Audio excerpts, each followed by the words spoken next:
رجالا كثيرا ونساء واتقوا الله الذي تساءلون به والأرحام إن الله كان عليكم رقيبا يا أيها الذين آمنوا اتقوا الله وقولوا قولا سديدا يصلح لكم أعمالكم ويغفر لكم ذنوبكم ومن يطع الله ورسوله فقد فاز فوزا عظيما أما بعد فإن أصدق الحديث كتاب الله وخير الهدي هدي محمد صلى الله عليه وسلم وشر الأمور محدثاتها فإن كل محدثة في الدين بدعة وكل بدعة ضلالة وكل ضلالة في النار. Jamaah kaum muslimin, azani Allah wa iyyakum, dan dimanapun suara ini bisa didengarkan, kita memulai muhadarah kita memulai khutbah kita memulai ceramah kita dengan kalimat innal hamdalillah. Kita memulainya dengan kalimat alhamdulillah. Segala puji hanya bagi Allah Subhanahu wa taala. Karena memang hanya Allah lah yang pantas dipuji dengan pujian-pujian yang tinggi dan sempurna. Allah Subhanahu wa taala berikan kita nikmat yang amat sangat banyak, yang kalau seandainya kita coba-coba untuk menghitung nikmat itu, kita akan kehabisan banyak waktu karena tidak akan selesai.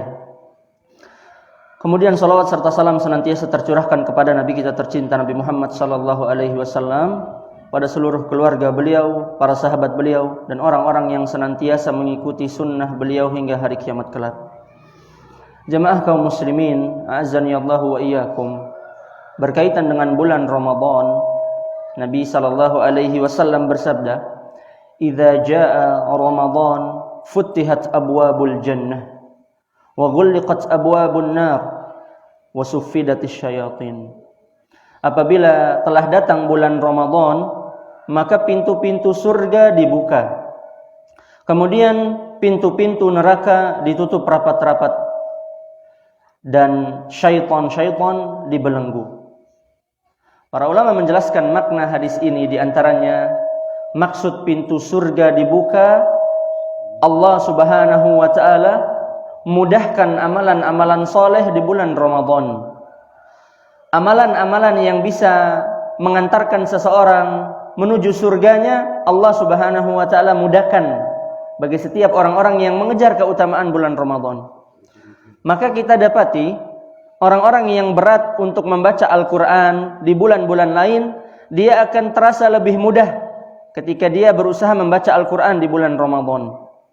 Orang-orang yang berat untuk mengikuti salat berjamaah di masjid di bulan-bulan lain, ketika masuk bulan Ramadan, Allah mudahkan langkah mereka menuju masjid-masjid Allah Subhanahu wa taala. Orang-orang yang terhalang dari salat tahajud, berat baginya untuk bangun malam, maka Allah Subhanahu wa taala berikan kemudahan di bulan Ramadan melalui salat tarawih. Maka itu semua amalan-amalan yang Allah Subhanahu wa taala mudahkan bagi kita di bulan Ramadan. Dan itu bukan hanya kita yang merasakan, semua kaum muslimin merasakan kemudahan beramal di bulan Ramadan. Dan maksud ditutupnya pintu neraka pada bulan Ramadan, di antara tafsirnya adalah Allah Subhanahu wa taala mudahkan seseorang untuk meninggalkan maksiat yang biasa dia lakukan sebelum masuknya bulan Ramadan. Ada yang biasa melihat hal-hal yang diharamkan oleh Allah Subhanahu wa taala selain di bulan Ramadan, maka ketika masuk bulan Ramadan, Allah mudahkan ia untuk meninggalkan hal-hal yang haram tersebut. Ada orang-orang yang biasa menggunjing tetangganya selama 11 bulan, dan ketika masuk bulan Ramadan, Allah mudahkan ia untuk meninggalkan amalan tercela tersebut. Itulah maksud dari apa yang disabdakan oleh Nabi sallallahu alaihi wasallam, pintu surga dibuka, kemudian pintu neraka ditutup. Dan bukan hanya maknanya Allah mudahkan beramal, Allah mudahkan seseorang meninggalkan maksiat, tapi memang Allah Subhanahu wa taala benar-benar buka pintu surganya. Namun di tengah masyarakat menyebar pemahaman yang keliru. Mereka beranggapan berdasarkan hadis ini, kalau ada seorang muslim yang meninggal dunia di bulan Ramadan, itu adalah tanda husnul khotimah dan pasti masuk surga. Kita katakan ini pemahaman yang keliru. Seseorang tetap Allah Subhanahu wa taala akan hisab sesuai dengan amalan perbuatannya masing-masing. Bulan Ramadan adalah bulan yang suci. Akan tapi bulan ini tidak bisa otomatis mensucikan orang. Yang mendapat keutamaan di bulan Ramadan adalah orang-orang yang mau mengejar keutamaan tersebut. Kemudian kalimat terakhir dari apa yang disabdakan oleh Nabi sallallahu alaihi wasallam apabila masuk bulan Ramadan, wasuffidatis syayatin. Syaitan-syaitan dibelenggu.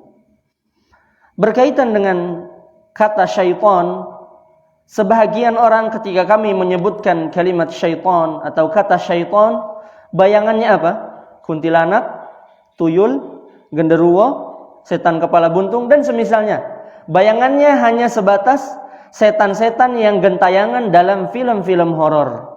Maka kita katakan ini adalah pengertian syaitan yang sangat sempit. Syaitan jauh lebih luas dari itu. Maka ditanyakan, syaitan ini apakah makhluk khusus seperti kita manusia, kemudian ada jin, ada malaikat, ada binatang, ataukah syaitan ini hanya sekedar sifat? Maka jawabannya, syaitan ini adalah makhluk sekaligus sifat. Syaitan adalah sifat bagi makhluk-makhluk Allah Subhanahu wa taala yang membangkang. Di antaranya dalam surah yang sudah kita hafal bersama, surah An-Nas. Bismillahirrahmanirrahim. Qul a'udzu birabbin nas. Katakanlah, aku berlindung kepada Rabbnya manusia. Malikin nas, rajanya manusia. Ilahin nas, sesembahannya manusia, yaitu Allah Subhanahu wa taala. Min syarril waswasil khannas, dari keburukan waswas al-khannas. Di antara sifat syaitan adalah khannas, waswas syaitan yang suka bersembunyi. Jadi terkadang syaitan itu main belakang, enggak berani tampil di depan. Khannas, suka sembunyi. Kemudian suka membisik-bisikan waswas. Alladzi yuwaswisu fi sudurin nas. Target dia membisik-bisikannya adalah membisikkan waswas ke dalam dada-dada manusia. Terakhir ayatnya Allah Subhanahu wa taala tutup surat ini dengan firman-Nya, minal jinnati wan nas. Syaitan itu dari golongan jin dan dari golongan manusia. Maka kalau ada makhluk-makhluk, entah dia jin, entah dia manusia, mengajak kepada keburukan, suka bisik-bisikin, emai talau pangal akah, emai talau dunggil akah, emai eder sembia, talau empa apa. Itu adalah sifat dari syaitan yang suka membisik-bisikan ke dalam dada-dada manusia. Maka syaitan ada yang dari golongan jin, ada yang dari golongan manusia. Di ayat lain Allah Subhanahu wa taala berfirman dalam surah Al-An'am, "Wa kadzalika ja'alna likulli nabiyyin aduwan syayatinal insi wal jin." Yuhi ba'duhum ila ba'din zukhrufal qawli ghurura. Maka seperti itulah kami jadikan bagi setiap nabi musuh-musuh dari syaitan-syaitan. Syayatinal ins wal jin. Ternyata syaitan-syaitan ini ada yang dari manusia, ada yang dari jin. Kerjaannya apa? Mereka saling membisik-bisikan satu sama lainnya dengan perkataan-perkataan yang indah sebagai tipu daya. Mai talau aka, caru. Mai talau hinti aka, caru. Itu semua adalah waswas dari syaitan mengajak manusia kepada perbuatan dosa. Di sisi lain, syaitan juga ada pada golongan binatang. Di antaranya Nabi SAW memerintahkan para sahabat untuk membunuh anjing. Maka ketika itu sahabat membunuh semua anjing yang ada. Lalu Nabi SAW bersabda, "Alaikum bil aswad." Hendaklah kalian membunuh anjing yang hitam, karena sesungguhnya anjing yang hitam itu adalah syaitan. Nabi SAW gambarkan anjing hitam adalah syaitan. Para ulama menjelaskan maksudnya bukan berarti anjing hitam itu pasti jelmaan jin, tidak. Akan tapi anjing yang hitam itu terkadang dia lebih ganas, lebih buas dan lebih sombong daripada anjing-anjing yang lainnya. Maka Nabi SAW sifati anjing hitam itu dengan sifat syaitan, karena di dalam dia terdapat sifat-sifat pembangkangan. Hewan lain yang Nabi SAW sifati dengan syaitan adalah Nabi SAW bersabda, dalam setiap punggung unta ada syaitan. Fa idza raqibtumuha fasammullaha azza wa jalla. Ketika kalian menunggangi unta, maka hendaklah kalian menyebut nama Allah Subhanahu wa taala. Karena memang hewan-hewan yang merasa sombong, merasa di atas hewan lain, mereka berpotensi sebagai hewan-hewan yang memiliki sifat-sifat syaitan. Lalu apa hubungannya dengan sabda Nabi sallallahu alaihi wasallam, suffidatis syayatin? Di bulan Ramadan, syaitan-syaitan dibelenggu. Apakah syaitan dari bangsa manusia? Apakah syaitan dari bangsa hewan? Ataukah syaitan dari bangsa jin? Maka telah jelas para ulama memberikan definisi syaitan yang dimaksudkan dalam hadis ini adalah syaitan-syaitan dari golongan jin. Kenapa syaitan-syaitan dari golongan jin? Karena kita tidak melihat manusia yang dibelenggu pada bulan Ramadan. Kita tidak melihat hewan-hewan yang otomatis terbelenggu ketika bulan Ramadan. Maka yang Allah Subhanahu wa taala belenggu di bulan Ramadan adalah syaitan-syaitan dari golongan jin. Lalu pertanyaan terakhir, jamaah kaum muslimin azani Allah wa iyyakum, sebagai kesimpulan dari pertemuan kita, syaitan dibelenggu pada bulan Ramadan, artinya pembisik manusia yang mengajak manusia kepada perbuatan dosa sudah dibelenggu. Lalu kenapa masih sering kita temui orang-orang atau muslim yang bermaksiat di bulan Ramadan? Kenapa masih bisa terjadi maksiat sementara syaitan sudah dibelenggu? Setidaknya ada 3 jawaban dari para ulama. Kenapa maksiat itu masih bisa terus jalan padahal di bulan Ramadan? Tafsiran yang pertama, yang Allah Subhanahu wa taala belenggu adalah bukan semua syaitan, akan tapi di hadis Nabi SAW yang lain, wasuffidat maradatus syayatin, dibelenggu syaitan-syaitan yang besar. Bos-bos syaitan itu dibelenggu. Adapun anak buahnya, bawahan-bawahannya, kroco-kroconya masih bebas berkeliaran. Itu tafsiran yang pertama. Maka orang-orang yang terjatuh ke dalam maksiat di bulan Ramadan adalah orang-orang yang hanya digoda dengan syaitan kecil saja sudah cukup. Enggak perlu syaitan besar, cukup syaitan kecil sudah bisa menjerumuskan ia ke dalam maksiat. Maka ini menunjukkan betapa rendahnya orang-orang yang sangat gampang terjatuh dalam maksiat di bulan Ramadan. Kemudian terjemahan yang kedua, syaitan dibelenggu adalah wasulsilatis syayatin. Dalam riwayat lain Nabi SAW bersabda, syaitan-syaitan itu dirantai. Para ulama menjelaskan makna dirantai adalah alat geraknya. Kaki dan tangannya dirantai. Adapun mulutnya masih bebas membisikkan manusia, mengajak manusia kepada maksiat.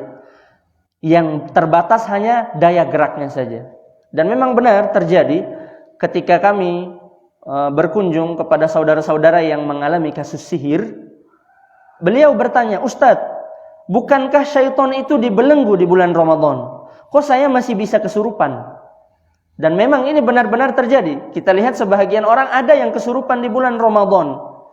Dan syaitannya ketika diruqyah di bulan Ramadan, dia tidak bisa apa-apa. Dia hanya bisa membisikkan was-was.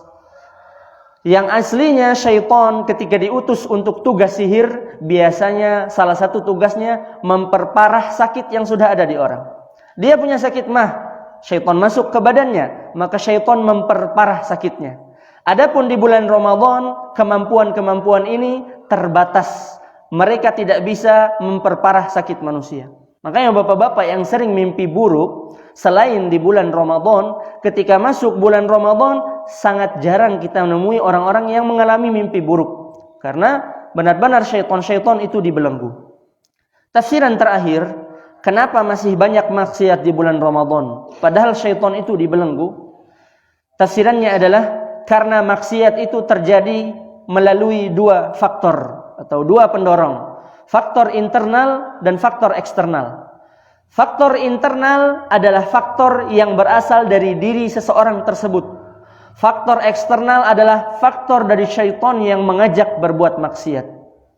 Allah Subhanahu wa taala berfirman dalam surah Yusuf, "Innan nafsa la'ammaratun bis-su." Sesungguhnya jiwa manusia itu mengajak kepada perbuatan buruk. Nabi sallallahu alaihi wasallam dalam khutbatul hajah, "Wa na'udzu billahi min syururi anfusina." Kita berlindung kepada Allah dari keburukan diri-diri kita. Maka meskipun faktor eksternal syaitan yang faktor luar itu sudah dibelenggu, akan tapi faktor internalnya sudah rusak. Dalam hal ini jiwanya sudah terlanjur rusak, maka mudah saja dia bermaksiat meskipun di bulan Ramadan. Orang-orang yang sudah terbiasa keenakan dengan maksiatnya, maka mau datang bulan Ramadan tidak menjadikan ia mau meninggalkan maksiatnya, karena jiwanya sudah terlanjur rusak, karena jiwanya sudah terlanjur buruk, seperti apa yang disabdakan oleh Nabi sallallahu alaihi wasallam. Maka di bulan Ramadan ini jadikan sebagai momen kita untuk melatih jiwa-jiwa kita. Jadikan bulan Ramadan ini bulan kemenangan kita melawan para syaitan. Mudah-mudahan yang sedikit ini bermanfaat. Apabila ada yang benar itu datangnya dari Allah Subhanahu wa taala, yang salah dan keliru datangnya dari kelemahan pribadi saya. Kita tutup dengan doa kafaratul majlis. Subhanakallahumma wa bihamdika asyhadu an la ilaha illa anta astaghfiruka wa atubu ilaik. Wassalamu alaikum warahmatullahi wabarakatuh.